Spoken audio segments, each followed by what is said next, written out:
हाँ तो दोस्तों, नमस्कार, राम राम, जय श्री कृष्णा। कैसे हो आप सभी? आशा करता हूँ कि आप सभी व्यस्त होंगे और मस्त होंगे। आज हमारा क्रैश कोर्स का चौथा दिन है और चौथे दिन में हम क्या पढ़ने वाले हैं अभी आपको मैं इस क्लास में बताऊंगा। तो देखिए, करते अपने सेशन को स्टार्ट। इससे पहले कुछ मोटिवेशनल पंक्तियों के साथ में देखिएगा यहाँ पे कि लग चुकी है तलब अब मंजिल की लग चुकी है तलब अब मंजिल की, खुद को आग में झोंक देंगे, ठोकरे कहती है मारा जाएगा, ठोकरे कहती है मारा जाएगा, हौसले कहते हैं देख लेंगे। तो इसी हौसले के साथ हम बढ़ते हैं आगे और बने रहिए हमारे साथ में आप, और इस वीडियो को आप शेयर कर दीजिए अपने दोस्तों के साथ में ताकि वो भी इसका पूरा लाभ ले सके। ठीक है, आज हम देख रहे हैं यहाँ पे द्विघात समीकरण को। क्रैश कोर्स की चौथी क्लास में द्विघात समीकरण के बारे में हम यहाँ जानेंगे। बिल्कुल बेसिक से एंड से हाईएस्ट तक हम चलेंगे। सिलेबस के अनुसार यहाँ से अकॉर्डिंग टू सिलेबस आपको इस प्रश्नावली से 4 नंबर का एक निबंधात्मक प्रश्न मिलेगा। कितने नंबर का मिलेगा भैया? 4 अंक की अपन बात करेंगे। यहाँ पे एक ही प्रश्न आएगा और कितने अंक आएगा? 4। कितने? एक प्रश्न। कितना प्रश्न आएगा भैया? एक। कौन से सेक्शन में मिलेगा? वो भी मिलेगा आपका ड सेक्शन में, यानी कि खंड ड में आपको मिलेगा। अब 4 नंबर का एक प्रश्न आएगा, उसको गलती तो नहीं कर सकते हम। कैसे हम उसको सही करेंगे, कौन कौन सी इसमें विधियां आएगी, सारी चीजें मैं बताऊंगा। हो सकता है कभी कभार क्या है, इस प्रश्न के 2 भाग कर दिए जाए, पहला और दूसरा, इस प्रकार से 2 × 2, तब भी आपके कितने हो जाएंगे? ये 4 अंक।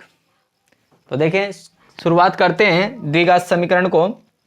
सबसे पहले मैं इसमें कुछ आपको बेसिक चीजें बता देता हूं कि जब अपन ने सेकंड क्लास यानी कि क्रैश कोर्स का दूसरा दिन उसमें पढ़ा था द्विघात समीकरण को और उसको हल कैसे किया जाता है। तो द्विघात समीकरण का सबसे पहले मानक रूप देखते हैं अपन। द्विघात समीकरण का मानक रूप, और इस द्विघात समीकरण का जो मानक रूप यानी कि द्विघात समीकरण आपको कैसी दिखाई देगी, तो द्विघात समीकरण आपको इस प्रकार से नजर आएगी। ax² plus bx plus c = 0। ये आपकी क्या है? द्विघात समीकरण, यानी x की अधिकतम घात कितनी मिलेगी आपको? 2 मिलेगी। जहां पर a b c ये सब क्या है? गुणांक है। क्या है ये? गुणांक। यानी कि a तो x² का गुणांक है, b x का गुणांक है और c अचर पद है। क्लियर? इसकी पहचान है द्विघात समीकरण की। पहचान क्या है? पहचान है कि आपके जो चर की घात होगी, क्या? चर की घात। चर की घात आपको कितनी मिलेगी? यहां पे अधिकतम 2 मिलेगी। दूसरी चीज, इसके जो मूल होंगे, इन मूलों को कभी कभार शून्यांक या शून्यक भी बोला जाता है। शून्यक या बोल सकते अपन हल, या बोल सकते अपन x या y, जो भी रहेगा जिस चर, तो x y कोई सा भी चर है के मान। कितने मान निकलेंगे भैया? यहाँ पे 2 मान निकलेंगे। ठीक है, अब देखेंगे कि आपके इनके हल करने के, इस समीकरण को मूल ज्ञात करने के 2 विधियां हैं आपकी। पहली विधि हम पढ़ चुके हैं, गुणनखंड विधि। कौन सी विधि? अगर सिंपल सवाल आए तो आप उसे गुणनखंड विधि की सहायता से हल कर सकते हो। यानी 3 पद के 4 पद करना है, कॉमन लेना है, कोष्टक बनेंगे और x की वैल्यू निकाल लेना, 2x की वैल्यू आएगी। सेकंड विधि है जो आपके लिए यहाँ पे रामबाण सिद्ध होगी, और इसी को मैं रामबाण के नाम से बताता हूं। अब रामबाण कैसे छोड़ेंगे? देखिए, उस विधि का नाम है श्री, बिल्कुल श्री है, श्री धरा चार्य, या इसको एक और नाम से बोला जाता है जिसका नाम है द्विघाती सूत्र। कौन सा? द्विघाती सूत्र या द्विघात सूत्र। अब द्विघात सूत्र क्या होता है कि यदि आपके मान लो एक समीकरण है, माना आपको मैंने एक समीकरण दे दी कि ये X square plus B X plus C बराबर 0 एक द्विघात समीकरण है, तो आप इसमें x की वैल्यू निकालो। तो x की वैल्यू कैसे निकलेगी कि यहाँ पे निकलेगा minus B plus minus under root B square minus 4ac upon 2a। ये जो मान आएगा आपके, यही मान x के मान, यहाँ पे x के दो मान मिले, या तो दोनों मान समान हो सकते हैं या दोनों अलग अलग हो सकते हैं और काल्पनिक मान भी हो सकते हैं। दूसरी चीज, आपको ये दिख रहा होगा रूट के अंदर बी स्क्वायर माइनस 4ac, तो आपके विविक्त कर d ज्ञात करना, जिसे अपन बोलते हैं मूलों की प्रकृति। क्या बोलते हैं? मूलों की प्रकृति। मूलों की प्रकृति विविक्त कर d से बताई जाती है। इस को बोला जाता है विविक्त कर, जिसे d से डिनोट करते हैं, और इसका सूत्र होता है बी स्क्वायर माइनस 4ac। इस सूत्र से ज्ञात किया जाता है विविक्त कर d। तो मैंने आपको इस प्लेट में क्या बताया कि मानक रूप क्या, इसकी पहचान अधिकतम घात 2 होगी, शून्यांकों की संख्या कितनी होगी? 2 होगी, मूल, शून्य, हल या x या चर के मान, कोई से भी नाम से इसको पुकारा जा सकता है।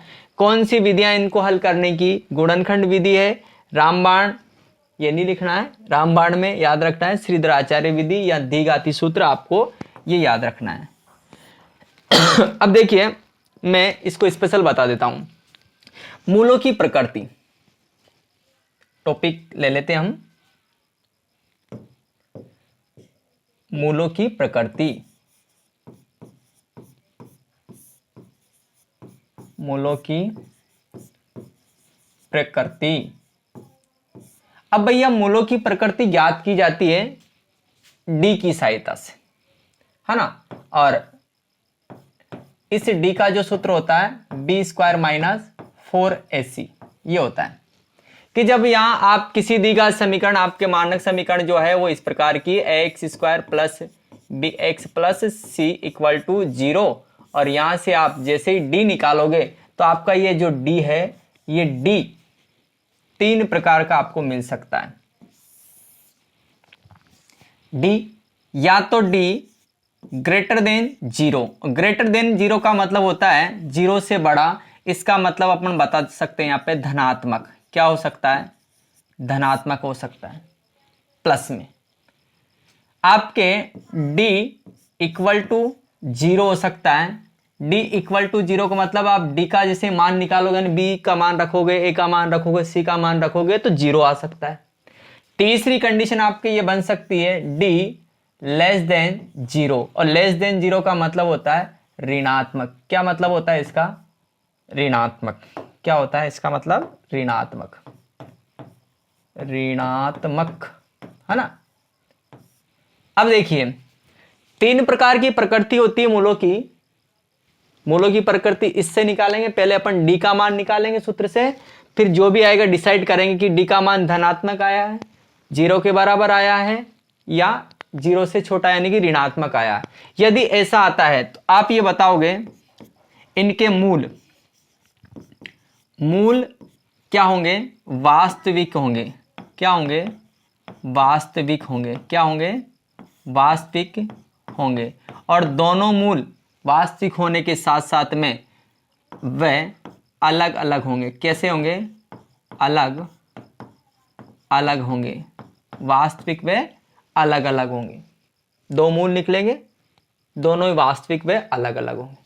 सेकंड, अगर ऐसी स्थिति आए तो आपके मूल तब भी मूल कैसे रहेंगे? वास्तविक रहेंगे। लेकिन आप जब निकालोगे तो एक ही मूल निकलेगा, तो वास्तविक व कैसे रहेंगे?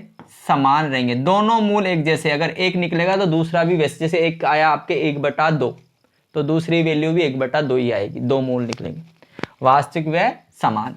इस कंडीशन में आपके ऋणात्मक होने की इसमें मूल कैसे रहेंगे? काल्पनिक। कैसे रहेंगे? काल्पनिक।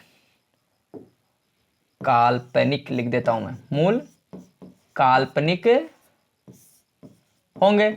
और जब मूल काल्पनिक होंगे तो ऐसे मूलों का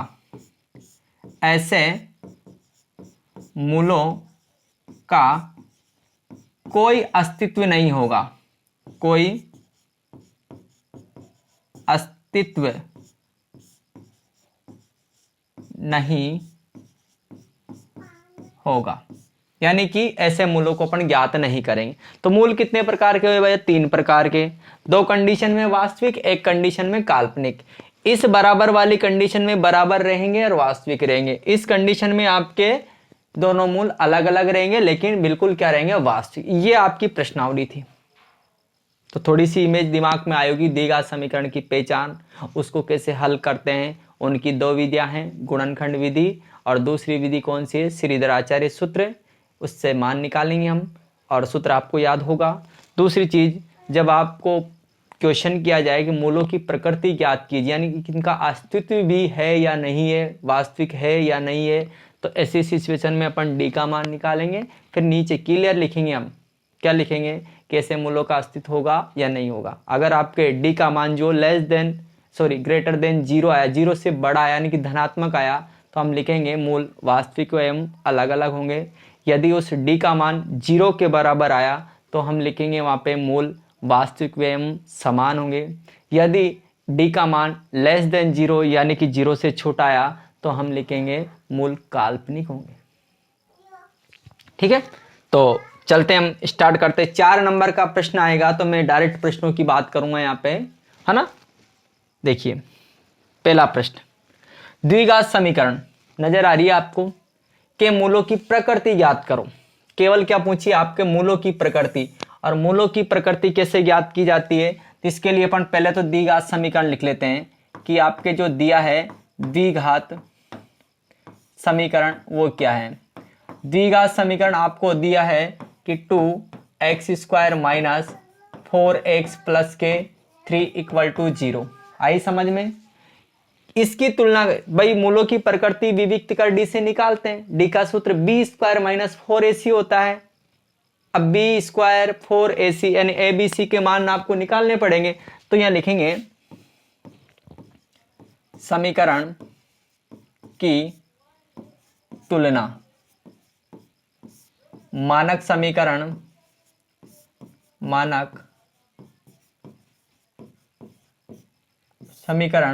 क्या है मानक समीकरण? x² plus bx plus c बराबर 0 से करने पर, अब इससे तुलना करते हैं तो तुलना करने पर आपको क्या निकलता है कि abc के मान निकलते हैं। बताइए a का मान कितना होगा? सभी निकालेंगे। b का मान कितना होगा और c का मान कितना होगा? बताइए। a का मान 2 रहेगा, ये वाला 2, ठीक है। b का मान कि सर माइनस के 4 रहेंगे, c का मान 3 रहेगा। abc के मान निकल गए। तो मूलों की प्रकृति ज्ञात करना। क्या ज्ञात करना आपको? मूलों की प्रकृति। मूलों की प्रकृति कैसे निकाली जाती है? मूलों की प्रकृति निकाली जाती है विविक्ति कर डी से। किससे? विविक्ति कर डी। और इस विविक्त कर डी का सूत्र होता है b² माइनस 4ac। ठीक है, यानी कि आपको d का मान निकालना है b का स्क्वायर यानी कि इस 2 का स्क्वायर माइनस 4। a का मान कितना है कि a का मान आपके कितना? 2। सॉरी, मैंने यहां भी गलत कर दिया थोड़ा सा,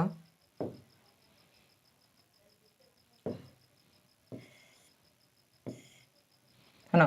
तो b² रखते हैं तो b का स्क्वायर यानी इसका मतलब होता है -4 का आपको स्क्वायर करना पड़ेगा। फिर 4a का मान कितना? 2। c का मान कितना है कि 3 है। तो यानी कि d का मान कितना निकल? देखो 4 का स्क्वायर होता है 16, वर्ग करेंगे तो प्लस का हो जाएगा, माइनस ये माइनस का ही रहेगा। 4 × 2 8 हो जाएगा, 8 × 24 और 24 में से 16 गया तो d का मान आया -8। 8। इस माइनस के 8 को आप देखकर ये पता लगाएंगे कि डी का मान प्लस में है, माइनस में है या 0 के बराबर है। तो हमको ये पता लगा है कि अर्थात इससे ये साबित हुआ है कि डी लेस देन 0 है, 0 से छोटा है, अतः और इस कारण से आपके मूल कैसे रहेंगे, मूल काल्पनिक होंगे, मूल काल्पनिक होंगे। कैसे होंगे, काल्पनिक। और ऐसे मूलों को हम ज्ञात भी नहीं करेंगे। ये आपका फाइनल आंसर। बहुत सारे बच्चे यहां तक कर देते हैं लेकिन ये नहीं लिखते हैं, तो आपको क्या करना है, यहां तक करना है। ये अगर आपसे कहता है कि डी ज्ञात कीजिए, विविक्त कर डी का मान ज्ञात कीजिए, तो आप यहां तक करते। लेकिन उसने पूछी मूलों की प्रकृति, पूरा फाइन, यानी कि अगर आपके पास एविडेंस हो लेकिन आपको उसका रिजल्ट पता नहीं है तो फिर आप उसके प्रमाण नहीं लगा सकते हैं। इसलिए एविडेंस तो यह रहा, इस कारण से हम बता सकते हैं कि मूल क्या है, काल्पनिक होंगे। नेक्स्ट प्रश्न पे चलते हैं। समीकरण 2x² प्लस के x प्लस 3 इक्वल टू 0 में k का ऐसा मान ज्ञात कीजिए जिनके दो मूल वास्तविक व बराबर हों। समीकरण में इस k का ऐसा मान होना चाहिए कि इसके दोनों मूल वास्तविक हो और बराबर हो। तो बताइए मेरे को, वास्तविक व बराबर वाली कंडीशन में विविक्त कर डी का मान कितना आता है, 0 आता है, 0। ये कंडीशन आपको याद होना चाहिए। तो करते हैं शुरुआत। समीकरण आपको दी गई है, तो द्विघात समीकरण आपको दिया है, इसको लिख देते अपन 2x² प्लस x प्लस के 3 इक्वल टू 0। क्या करेंगे, समीकरण की तुलना करेंगे, एबीसी के मान निकालेंगे। सबसे पहला काम यही रहेगा। यहां लिखेंगे समीकरण की तुलना मानक समीकरण कौन सी है, x² plus bx plus C बराबर 0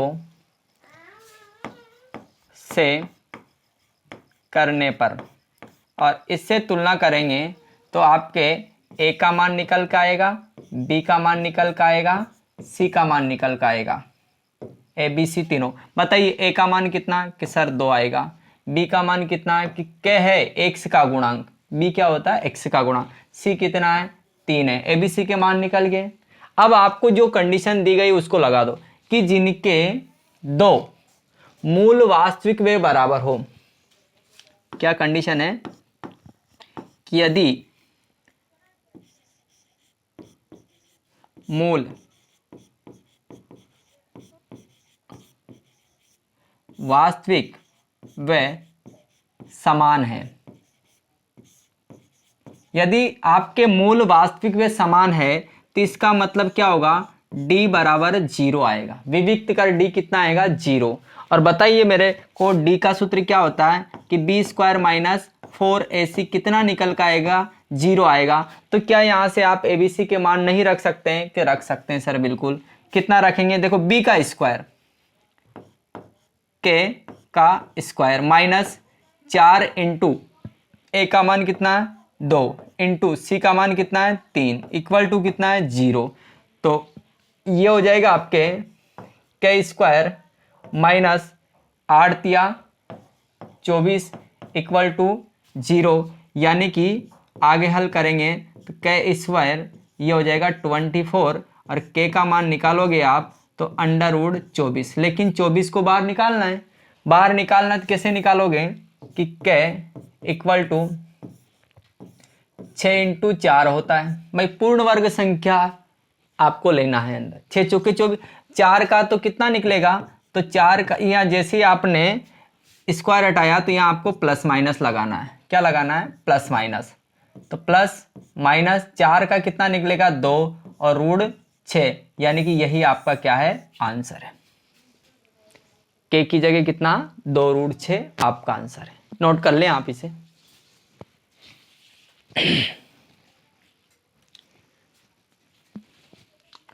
अगले प्रश्न पे चलें। हाँ, नेक्स्ट प्रश्न, मूलों का अस्तित्व अस्तित्व का मतलब वही है प्रकृति कि मूल निकलेंगे या नहीं निकलेंगे, वास्तविक आएंगे या नहीं आएंगे। अस्तित्व को चेक करने के लिए आपको केवल प्रकृति निकालनी है और बताना है क्या आएगा। देखो पूरा प्रश्न करते हैं, समीकरण की तुलना करेंगे सबसे पहले तो यहाँ समीकरण की तुलना, समीकरण की तुलना, मानक समीकरण कौन सी है सभी को याद है, क्या है, ax square plus bx plus c बराबर 0 से करने पर। अब इससे तुलना करेंगे तो आपके बताइए a का मान कितना निकल के आएगा, बता दिए मेरे को a का मान कितना आएगा, आप सभी बताइए। a बराबर कितना आएगा कि सर a बराबर तो 3 आएगा आपके। b बराबर बताइए, चलो b का मान कितना आएगा कि b बराबर आएगा कि माइनस के 4 और रूट 3, x का गुणांक यही है, लिख दिया मैंने। c का मान कितना आएगा कि c बराबर आएगा प्लस के 4, abc आगे। जैसे तुलना करी abc आगे तो मूलों का अस्तित्व चेक करना है, मूलों की प्रकृति निकालनी है। मूलों की प्रकृति, और मूलों की प्रकृति निकालते हैं विविक्त कर d से। ये क्या होता है, b स्क्वायर माइनस 4ac निकालेंगे हम। तो d निकालोगे, b का स्क्वायर करोगे तो देखो माइनस के 4। बहुत सारे बच्चों ने इस सवाल को साल भर गलती किया है। b स्क्वायर माइनस 4ac यानी b का स्क्वायर कर दिया मैंने, संख्या यहाँ से यहाँ पे रख दी, माइनस का माइनस 4 का 4 इंटू a का मान कितना है 3 इंटू b का मान कितना है 4। और देखते इसको सोल्व करते हैं तो देखिए 4 का वर्ग 16, रूट 3 का 3 नहीं करना है, रूट 3 का वर्ग होता है 3, ठीक है। और माइनस 4 तिया 12, 12 चौके 48, तो 16 तिया 48 यानी 48 माइनस 48 आए तो आपके d का मान निकल के आया 0। और d का मान 0 आपको क्या बताता है, मैं आपको उसी प्लेट पे लेके चलता हूं कि यदि d का मान 0 हो तो आपको क्या बताना पड़ेगा कि मूल वास्तविक व समान होंगे, मूल वास्तविक व समान होंगे। तो यहां लिख सकते हम क्लियर, क्या लिख सकते हैं, मूल वास्तविक व कैसे होंगे, समान होंगे। अब इसी प्रश्न को चाहो तो मैं आगे भी कर सकता हूं, आप चाहो कि सर इसके आंसर भी बताओ कि आप मूल वास्तविक के समान बोल रहे हो तो कैसे निकलेंगे, तो आप श्रीधर आचार्य सूत्र लगा दो। यानी कि आपने लगाया मान लो द्विघाती सूत्र, यहाँ द्विघात सूत्र। द्विघात सूत्र क्या बोलता है कि ये बोलता है कि x का मान निकलेगा कितना निकलेगा कि माइनस का b plus minus under root b square minus 4ac और अपॉन 2a रख दो, आंसर आ जाएगा आपका। तो मैं क्या करूंगा, मान रखना प्रारंभ करता हूं कि माइनस का माइनस सूत्र वाला रखा मैंने। b का मान क्या है, b का मान है आपके माइनस के 4 रूट 3,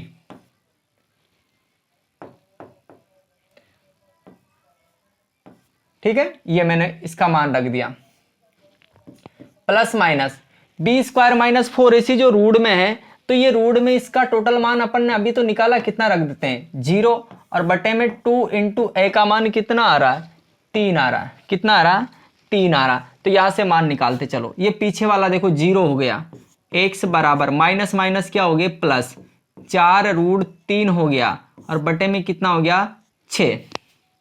क्या ये कट रहा है, कहाँ सर बिल्कुल कट रहा है कि इन दोनों को काटोगे तो ये 2 बार और ये 3 बार, यानी कि 2 रूट 3 बटे में 3। लेकिन एक समस्या हो रही है कि ये भी कट सकता है, ये भी कट सकता है कि ये रूट 3 इसको काटोगे तो यह कितना आएगा रूट 3 आएगा। इसका मतलब x का जो फाइनल आंसर है वो आएगा 2 बटे रूट 3। अभी आप आश्चर्यचकित होंगे कि सर आपने कहा था द्विघात समीकरण के 2 मूल निकलते, यहाँ तो एक ही आया है, लेकिन प्रकृति क्या बता रही है कि मूल समान होंगे। दूसरा भी आपको ऐसा कैसा ही लिखना पड़ेगा, तो दूसरा क्या रहेगा x बराबर 2 रूट 3। लेकिन जितना पूछे उतना आंसर देना है आपको। अस्तित्व पूछा था तो यहां तक करके आना। कहता है कि ज्ञात भी कीजिए, 4 नंबर का प्रश्न है, बिल्कुल पूछ सकता है। नेक्स्ट प्रश्न, आलस तो नहीं आ रहे आप सभी को? हाँ, मूल ज्ञात कीजिए, आया प्रश्न। अब मूल ज्ञात करने के लिए आपके पास 2 विधियां, गुणनखंड विधि भी है, मैं दोनों विधियों से इसको करके बता देता हूं। ठीक है, 2 विधियों से इसको करेंगे हम। तो देखिए, सबसे पहले इसकी बात करें अपन गुणनखंड की। किसकी करें? गुणनखंड की। पहली विधि गुणनखंड। ठीक है, गुणनखंड विधि में क्या करते हैं, बीच वाले पद को तोड़ते हैं। पर टूटता कैसे, मैंने आपको बताया था, कुछ आपको रफ काम करना है कि पहले पद को यानी कि √2x² को गुणा करना है लास्ट वाले यानी 5√2 से। देखो गुणा करोगे तो देखो 5 का तो 5 है, लेकिन √2 को √2 से गुणा करोगे तो ये हो जाएगा 10x²। और 10x² के ऐसे टुकड़े करो कि जोड़ने घटाने पर 7 आ जाए, 5 दूनी 10 हो रहे। तो इसको मैं यूं लिख सकता हूं, √2x², 7 की जगह मैं लिखूं यहां पे प्लस के 2, x प्लस के 5, x प्लस 5√2 इक्वल टू 0। आया समझ में कि मैंने इस मध्य पद का विभाजन कर दिया, इसकी जगह ये रख दिया मैंने पूरा। यहां से मैंने बताया था आपको रफ काम करना थोड़ा बहुत कि 2x², इसको गुणा करना है, फर्स्ट एंड लास्ट को गुणा करोगे आप। गुणा करने पर जो आएगा उसके 2 टुकड़े ऐसे करेंगे कि गुणा करने पर तो 10x² आए और जोड़ने घटाने पर 7 आ जाए आपके। तो 5 दूने 10, इनके पीछे x भी लग रहा है, यानी कि इसको अगर मैं क्लियर लिखूं तो यह इस प्रकार से लिखा जाएगा 5x इंटू 2x, लेकिन मैंने कॉमन लेने की वजह से आगे पीछे कर लिए। अब वो सारे बच्चों को यहाँ दिक्कत आती तो मैं इनको पूरा ही सोल्व करके बता रहा हूं। ये लिखा मैंने √2x² और इसके 2 गुणनखंड √2 हुआ 2x, गुणा करने पर 2 हो जाएंगे, प्लस यहाँ पे 5x प्लस के 5√2। ध्यान रखें जल्दबाजी में इस 5 को रूट मत में नहीं बदलना है, बराबर में कितना चल रहा 0। इन दोनों में से कॉमन लेना है, इन दोनों में। अब इन दोनों में कॉमन क्या मिल रहे, कॉमन मिल रहा है इन दोनों में ये वाला मिल रहा बिल्कुल, यानी कि अपन ने लिया √2x कॉमन। जैसे √2x कॉमन लिया तो यहां बचा x प्लस यहां कितना बचा कि √2 बचा केवल। ठीक है, इसके बाद में यहां कितना है कि सर 5 कॉमन ले लो आप, 5 कॉमन लेते हैं x और प्लस 5 बार आ गया तो कितना √2 और बराबर में कितना, जब आपके एक कोष्टक बना कौन सा x प्लस √2 वाला, तो दूसरे वाले में इनको डाल दो कि ये √2x प्लस के 5 इसमें आ जाएंगे और बराबर में कितना है 0 है।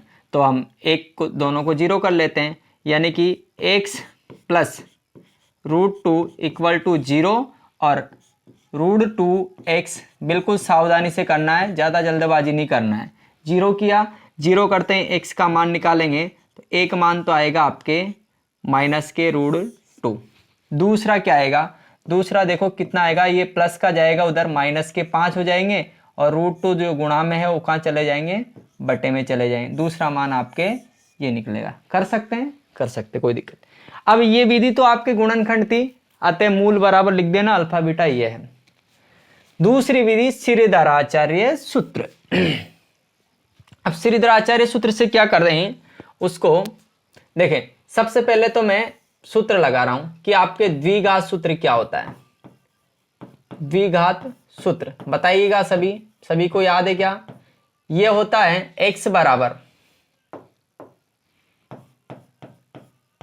बराबर माइनस के b plus minus √b² minus 4ac upon 2 है। ठीक है, तो यहां से मैं मान रखना प्रारंभ कर रहा हूं। ये आपके द्विघाती सूत्र है। तो सबसे पहले आपको एबीसी के मान निकालना है। आपको यहां लाइन लिखना पड़ेगा कि समीकरण की तुलना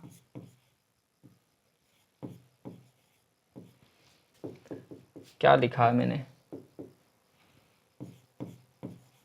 तुलना समीकरण की तुलना ax square plus B X plus C equal to 0 से करने पर ऐसे डॉट डॉट करके a का मान बताइएगा आप सभी। अब a का मान √2 आया, बिल्कुल। b का मान कितना आया कि सर b का मान 7 आया।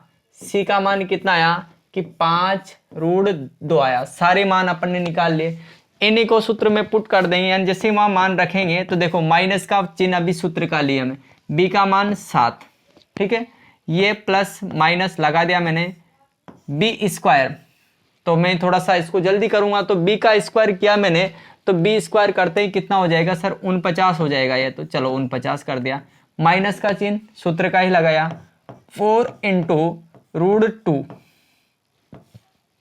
ये ए, सी कितना है कि ये भी आएगा 5√2, चलो रूट के अंदर ही अभी तो कोई दिक्कत नहीं। बार देखो, बार गुणा करेंगे 2 से, किसको, ए को 2 है, यानी कि √2। इसको हल करना है, हल करेंगे तो यहाँ देखो ध्यान से, हल कर रहे अपन माइनस के 7 प्लस माइनस रूट के अंदर की बात हो रही है अभी, तो ये 49 अपन ने लिखा, ये सभी माइनस में आएंगे। देखो ये गुणा होगा 5 चौके 20 इंटू √2 इंटू 2 कितने हो जाएंगे, 2 हो जाएंगे, और बटे में कितना हो जाएगा 2√2। आगे ही इसको इधर भी हल कर देता हूं मैं, तो माइनस के 7 प्लस माइनस, अब बताइए मेरे को 20 इंटू 2 40, 49 में से 40 गए, कितने बचेंगे 9, और बटे में कितना है 2√2। 9 को बाहर निकाल सकते हैं तो x की वैल्यू निकल के आएगी माइनस के 7 प्लस माइनस कितना 3, और बटे में 2√2। अब बहुत सारे सोच रहे हो सर ये क्या आंसर आया क्या, अभी आंसर नहीं आया। हम यहाँ क्या करेंगे, एक बार प्लस में एक बार माइनस में लेंगे इसे, क्या करेंगे, एक बार प्लस में एक बार माइनस में लेंगे। तो देखिए प्लस का चिन्ह लेंगे, किसका लेंगे कि प्लस का चिन्ह लेने पर, प्लस का चिन्ह लेंगे तो देखो यहाँ x बराबर माइनस का 7, इसमें कोई परिवर्तन नहीं, यहाँ बीच में प्लस का 3 ले लिया, और 2 कितने हैं 2। तो बताइए मेरे को, आगे हल करेंगे तो 7 में 3 जाएंगे, माइनस के 4 और बटे 2√2 कर सकते हैं। काटेंगे कितनी बार, 2 बार कटेंगे, और ये x की वैल्यू निकल कर आएगी माइनस के 2 बटे √2, और 2 से वापस ये कटेंगे तो आपके x का जो मान आएगा वो आएगा माइनस के √2, और एक आंसर तो ये क्लियर आया आपके। सेकंड,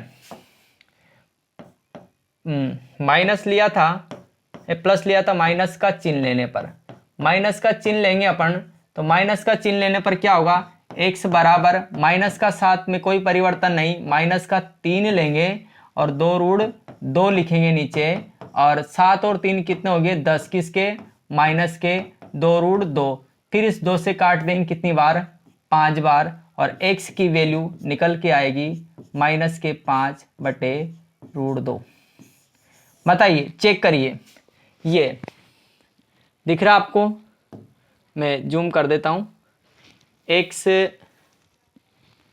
हाँ x बराबर √2 गुणनखंड विधि से, या भी माइनस के √2, या माइनस के 5 बटा √2, या भी माइनस के 5 बटा √2। बिल्कुल सिंपल है, कोई ज़्यादा कठिन नहीं है, तो आप सभी इसे हाँ स्क्रीनशॉट ले ले इसका, ठीक है।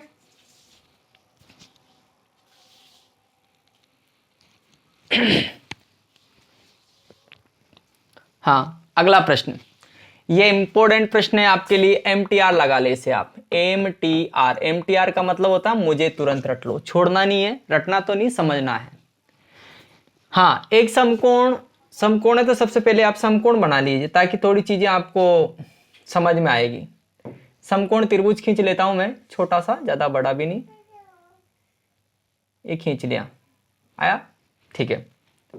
समकोण त्रिभुज में ऊंचाई इसके आधार से, इसका नाम लिख देता हूं मैं सबसे पहले, तो नाम लिखा मैंने ABC। ऊंचाई तुलना आधार से, ऊंचाई के बारे में बोला गया है आधार से 7 सेंटीमीटर कम है, और कर्ण कितना है 13। तो तो एक तो मैंने डिसाइड कर लिया कि इसका कर्ण, यानी कि इसको मैंने AC लिखा है तो कितना है 13 सेंटीमीटर है, कोई दिक्कत नहीं। ऊंचाई आधार से 7 सेंटीमीटर कम है। यदि आधार के बारे में आपको पता होता तो उससे 7 कम कर लेते आप। आधार अगर 10 होता 7 कम करते तो 3 आ जाता। आधार अगर 15 होता उससे 7 कम कर देते तो 8 आ जाता। आधार अगर 20 होता 7 कम करते हैं तो दूसरा वाला 13 आता। लेकिन आधार का मालूम नहीं है, इस कारण से माना आधार कितना मान लेते अपन, उसका जो आधार है वो है कितना x, कितना मान लेते हैं उसे अपन x माना आधार, और जिसको अपन ने BC लिखा है और इसको मैंने मान लिया कितना x। ठीक है,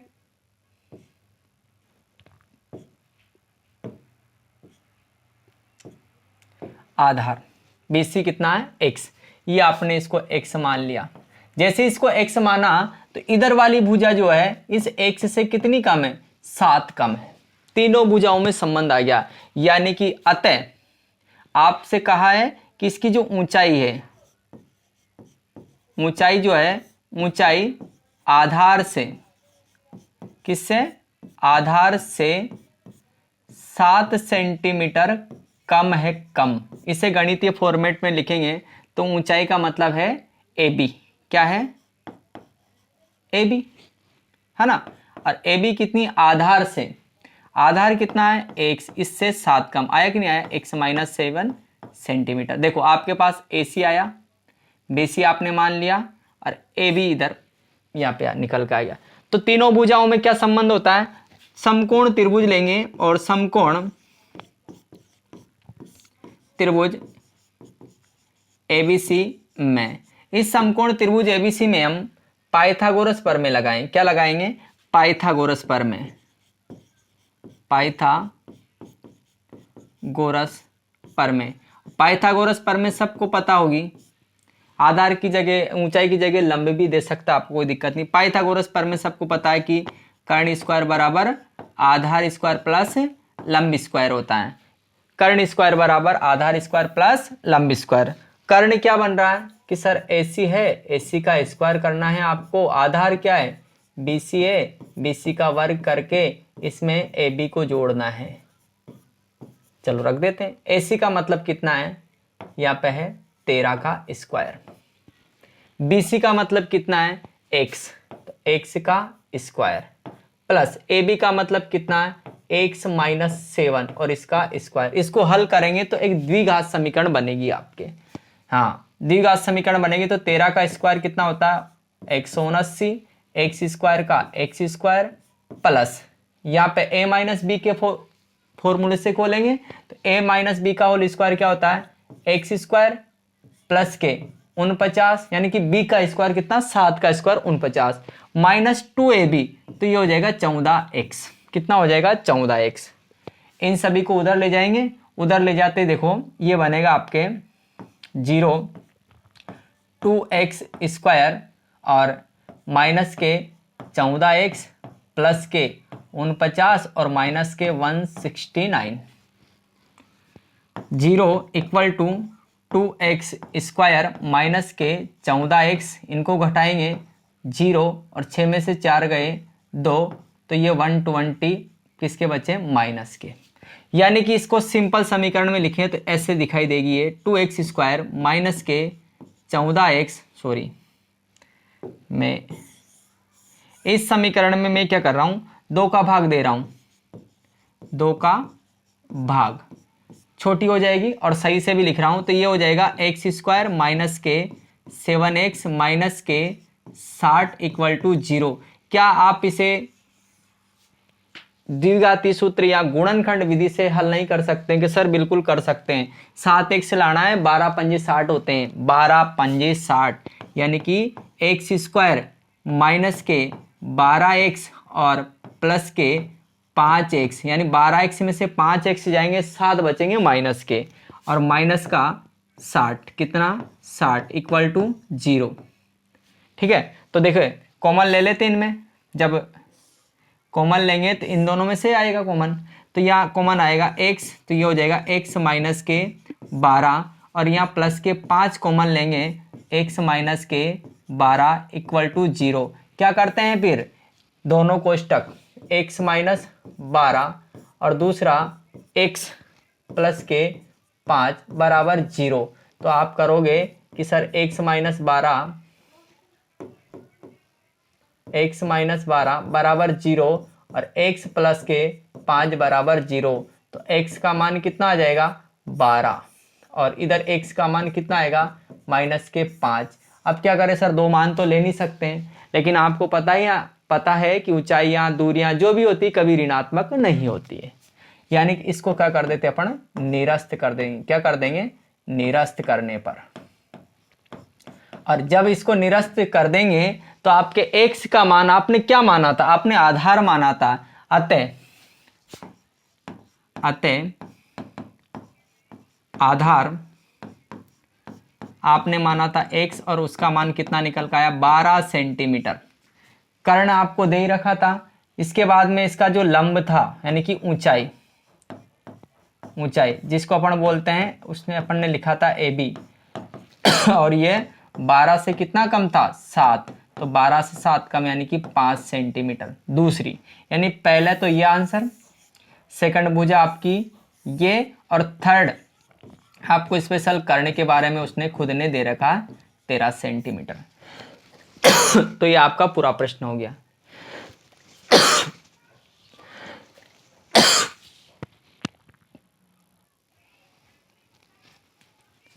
देखिए ये प्रश्न है, बहुत सारे बच्चे इसमें गलतियां करते हैं, तो अपनी गलती को थोड़ा इसमें सुधारें और कैसे क्या करना मैं बिल्कुल धीरे बताऊंगा इसको, तो समझना है आपको अच्छी तरीके से। तो देखिए हाँ, प्रश्न पढ़ लेते हैं एक बार। क्या परिमाप, क्या शब्द लगाया, तो विचार करना है क्या ऐसा हो सकता है या नहीं हो सकता कि क्या परिमाप 80 मीटर तथा उसका ही क्षेत्रफल 400 मीटर स्क्वायर का एक पार्क बनाना संभव है। कि एक ऐसा पार्क जिसका परिमाप तो कितना है 80 मीटर और क्षेत्रफल 400 मीटर स्क्वायर है, क्या ऐसा संभव है क्या। तो या इससे क्या करेंगे, अपने एक द्विघाती समीकरण बनाएंगे, फिर उसकी प्रकृति ज्ञात करेंगे कि संभव है या नहीं है, ऐसा अपन बताएं। फिर यदि है तो लंबाई और चौड़ाई ज्ञात, यानी उनको हल भी करना है। ठीक है, तो करते हैं शुरुआत। परिमाप की बात करें, परिमाप दे रखा है, परिमाप, और परिमाप कितना दे रखा है 80 मीटर। परिमाप कितना दे रखा 80 मीटर। आपको पता है कि परिमाप क्या होता है, किसी भी आकृति का परिमाप या आयत हो या वर्ग हो, भाई क्षेत्रफल तो आपको लंबाई चौड़ाई के बारे में बोला है तो यानी आयत ही हो सकता है। तो परिमाप का सूत्र होता है 2 कोष्टक लंबाई प्लस चौड़ाई और बराबर 80 दे रखा, यानी उन दोनों का योग, लंबाई और चौड़ाई का योग। तो यहां देखिए अपन यहां से 2 को इधर लेंगे तो लंबाई प्लस चौड़ाई बराबर कितना हो जाएगा 80। यहां से आप इसमें से किसी एक को x मान लेते हैं, यहां लिख देंगे अपन, यहां लिख देता हूं, माना लंबाई l बराबर x है, कितनी है x है। तो ये तो एक समीकरण आपने यहां से बना ली, कोई दिक्कत नहीं है। यहां से आपने लंबाई का मान निकाल के ये लिख दिया कि लंबाई बराबर कितनी है x है, चौड़ाई, चलो ऐसे कर लेते हैं। तो लंबाई और चौड़ाई से एक समीकरण। दूसरा उसका क्षेत्रफल, तो क्षेत्रफल आपको दिया है, तो क्षेत्रफल दिया है कितना 400 मीटर स्क्वायर। क्षेत्रफल होता है लंबाई इंटू चौड़ाई, ये कितना दे रखा है 400। अब आप ऐसा करना, यहां से लंबाई का मान किसी एक का मान उठा के यहां रख देना, तो आपके यहां तो चौड़ाई निकलेगी या लंबाई निकलेगी, दोनों में से एक निकल जाएगी, तो एक समीकरण बनेगी। तो मैं x माना है मैंने लंबाई को, तो यहां माना लंबाई बराबर x है, यानी कि एल का मान कितना है 1 से, तो यहाँ से अपन क्या करेंगे x प्लस बी बराबर आपके कितना है 80। तो मैं यहाँ से चौड़ाई का मान निकाल लेता हूँ, तो ये 80 माइनस एक्स हो जाएगी, कितनी हो जाएगी 80 माइनस एक्स यहाँ से। अब लंबाई इंटू चौड़ाई, तो यह क्या करना है हमें इस चौड़ाई का मान यहाँ से उठा के यहाँ रख देना है। इसी समीकरण को आगे बनाएंगे अपन। तो b का मान कितना, अपन ने लंबाई कितना माना था x, तो ये x हो गया इंटू b का मान कितना माना था सर 80 माइनस एक्स, वहां से आया b का मान और बराबर में कितना है 400। जैसे गुणा किया तो ये हो गया 80x और माइनस का एक्स स्क्वायर बराबर के 400। मैंने सबको उधर लेके गया तो ये हो गया एक्स स्क्वायर और माइनस का 80x। देखो कुछ चीज़ें आपको पहले से याद है तो इसलिए मैं थोड़ा इसे शॉर्ट कर रहा हूँ। द्विघात समीकरण आपको नजर आ रही होगी, आया ठीक है। तो द्विघाती समीकरण जैसे ही बनी तो ऑटोमेटिक से आपके दिमाग में आया सर इसको अपन हल कर सकते हैं। अब इसको हल करना आपके हाथ में बात है, कोई दिक्कत नहीं। अब पूछा उसने क्या ऐसा पार्क बना सकते हैं, तो यहाँ से आप तुलना करेंगे, वो लाइन लिखोगे तुलना वाली, तो मैं नहीं लिख रहा हूँ। तुलना करने पर ए का मान कितना है 1, बी का मान कितना है माइनस के 80 और सी का मान कितना है 400। तो डी का मान निकाल लेंगे। डी का मान क्या होता है कि बी स्क्वायर माइनस 4ac होता है। बताना अपन को बना सकते नहीं बना सकते। बी का स्क्वायर, तो बी का स्क्वायर यानी माइनस के 80 का स्क्वायर करेंगे माइनस 4 इंटू ऐसी यानी कि 1 इंटू 400। तो ये हो जाएगा 8 8 64 और ये 6400, 4 चौके 16 है ना, और ये 00। तो यहाँ से कटाएंगे अपन 1 2 और 14 में से 6 गए 8 और ये कितने बचेंगे आपके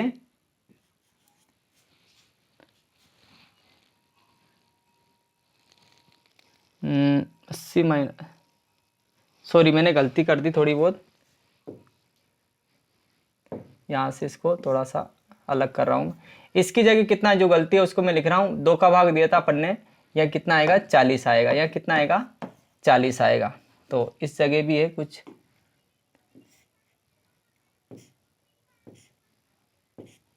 तो मैं लिख देता हूँ मैं 40 40। तभी मैं सोच रहा मैंने कि यार प्रश्न में कहाँ गलती है, तो ये हो गया 40।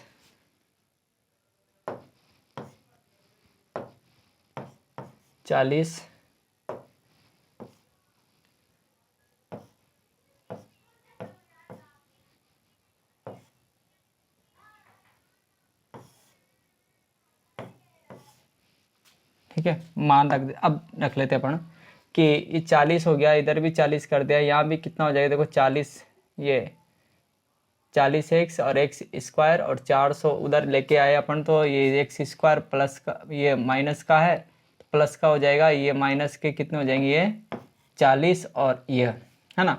तो b का मान कितना हो गया कि सर b का मान तो यहाँ से आया माइनस के 40, c का मान वो आ गया b स्क्वायर, तो यहाँ ये माइनस के 40 का वर्ग करेंगे तो 4 चौके 16 माइनस के 1600 और d का मान कितना आया कि 0 आया। यदि d का मान 0 आया तो दोनों मूल कैसे होंगे, दोनों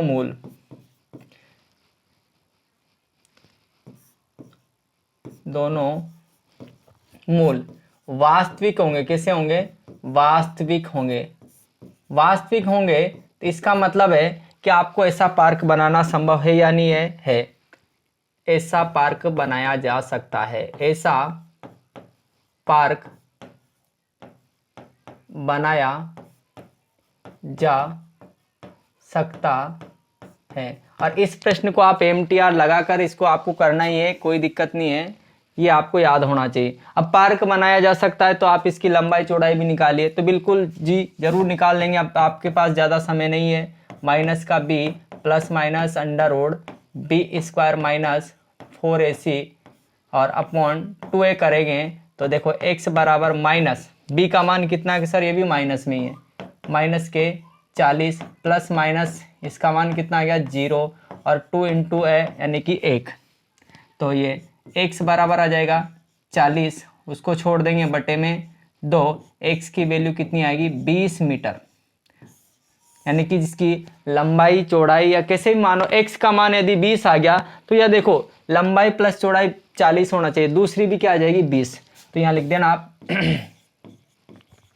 इसकी जो लंबाई है वो 20 मीटर है और चौड़ाई कितनी है 20 मीटर है। तो बिल्कुल ध्यान से इसको करें आप, ठीक है ना। तो एक बार और देख लें, उसने दिया था कि क्या परिमाप 80 मीटर, तो मैंने परिमाप का सूत्र लगाया डायरेक्ट ये और 80 मीटर कर दिया।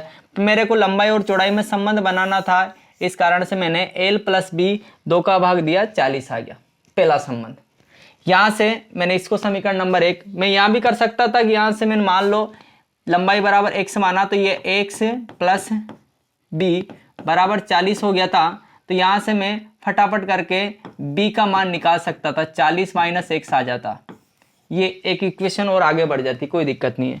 तो क्षेत्रफल का दूसरा सूत्र लगाया तो मैंने ये आया 400, लंबाई इंटू चौड़ाई होता है, लेकिन मैंने निकाल रखा कि चौड़ाई का मान और लंबाई को कितना माना था मैंने x, तो लंबाई को यहाँ से निकाला मैंने, लंबाई को x माना था तो ये x मैंने यहाँ रख दिया।